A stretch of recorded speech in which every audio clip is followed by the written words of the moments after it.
Hi, I'm Tim. Thank you for joining me in this video. This is a very quick update.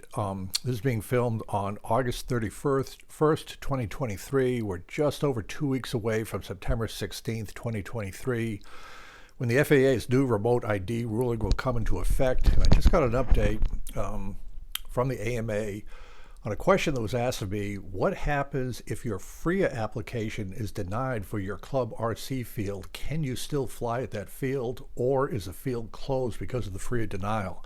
The short answer is you can still fly at the field of the remote ID module. Let me get into that a little bit more. So for people a little bit new to this, I've got a lot of videos on this. Remote ID will be in force as an FAA regulation September 16th, 2023. All recreational models that weigh 250 grams or over, that's about 8.8 ounces, will need to have remote ID to fly in airspace in the United States unless you're in a FRIA. A FRIA, as part of the remote ID ruling, is an FAA Recognized Identification Area. It's basically a very small restricted area approved by the FAA for a community-based organization flying field. It could be an educational institution. The Academy of Model Aeronautics is the main one. They have about 1,700 FRIA applications into the FAA right now. We'll get to that in a second. So if a FRIA is granted, you can fly with no remote ID equipment at all. Just like you're doing now, there's no equipment required at all. Fixed wing, helicopter, or drone flying in a FRIA. Outside of a FRIA, you need the remote ID. So right now, as of August 29th, 2023, there are, for the AMA clubs, approximately 700 FRIAs have been approved, 200 FRIAs have been denied, 800 FRIAs are still in the queue. This is a map of the AMA clubs. There's a lot of clubs out there, probably a total of about 2,500 sites. I don't know if all of them are going to apply for FRIAs or what the status is.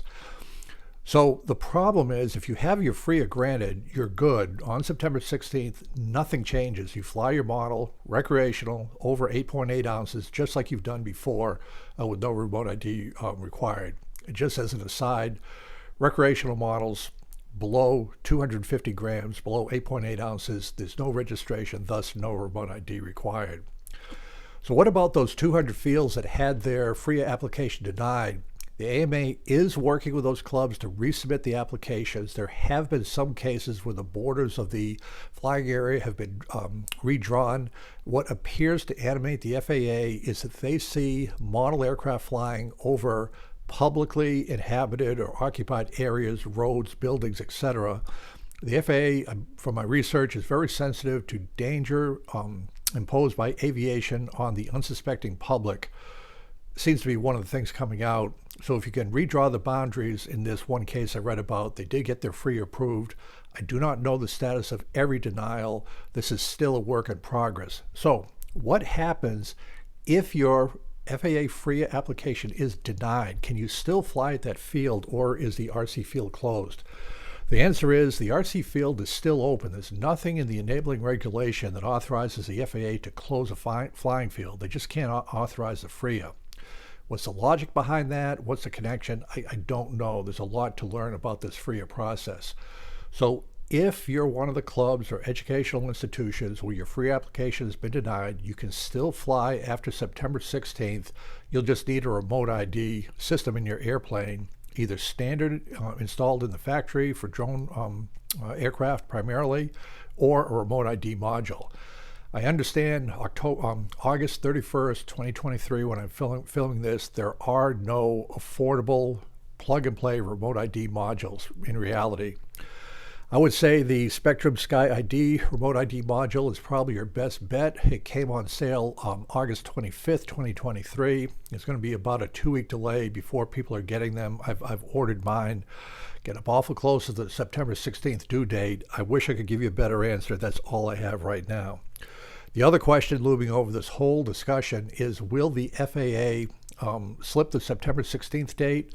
The way it works with these very large bureaucratic organizations, that's a huge question to answer.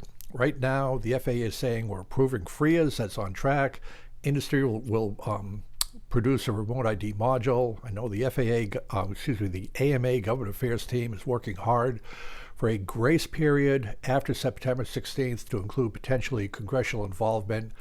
I personally think things are jammed up enough where that grace period will be granted after September 16th, but this is just my wild guess. I have no idea. We'll have to wait till very close to September 16th to see if there'll be a slip with that compliance date. So again, thank you for tuning in. And as a reminder, if your field's FRIA status is denied, you can still fly. You just need to comply with the remote ID rulings with a module or built in from the factory. Thank you very much.